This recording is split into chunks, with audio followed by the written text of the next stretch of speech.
Ez'okutandika omulimu gw'okuzzaawo ekizimbe ekikulu ku ttendekero lya gavumenti ekkulu e Makerere gukyakandaaliiriziddwa olwa poliisi ne gavumenti okulwisaawo okufulumya alipoota ekwata ku muliro gwasaanyaawo akasolya akakyokya ng'ennaku z'omwezi 2 Septemba omwaka guno.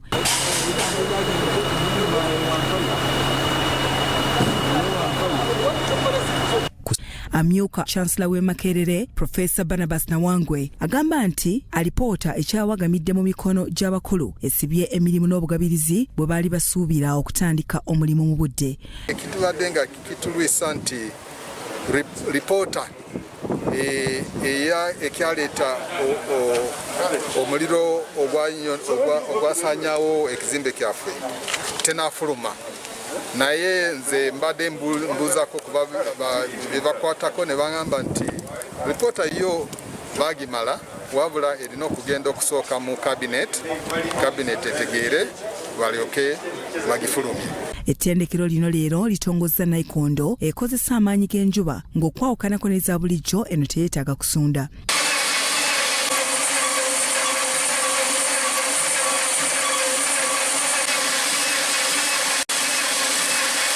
Dr. Nicholas Kigundu okuva mu bbanguliro ery'ebyobulimi awamu ne ssayansi w'obutonde obw'ensi eyakuliddemu okunoonyereza ku nayikondo eno alambuludde bwekola. Kakoze netukatuma mu Makanaayi, Makerere ne nayikondo. Seba akuuma kano kakozesa amasannyalaze g'enjuba aga sola. Tulina wali ebiwujjo 2 ebituwa amaanyi ga watts 780. Kaakati amaanyi ago gajja ne gayita.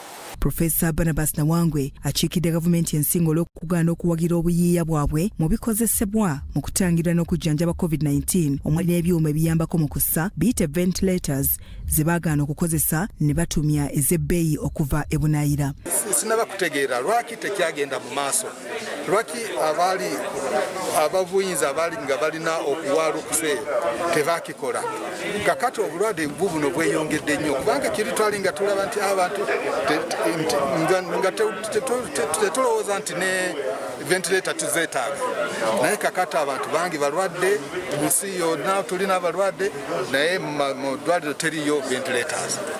Nolwekyo nze njagala kusaba abantu abakola ku bintu bino mu gavumenti mu ministries bakolere wamu naffe tukyuse embeera y'ensi yaffe, tulekeraawo okulowooza nti buli kintu kyonna tujja kukijja wabweru. Agamba nayikondo zino zaakubunyisibwa mu bitundu by'eggwanga eby'enjawulo n'okuyambako abalimi mu nteekateeka ez'okufukirira. Era nga tugalese okumpi n'abantu era ffe tulowooza nti tusobola kakati n'okulowooza nti tusobola okukozesa agana amagezi okutandika irrigation kye mu Luganda, ofukirira amazzi mu birime byaffe.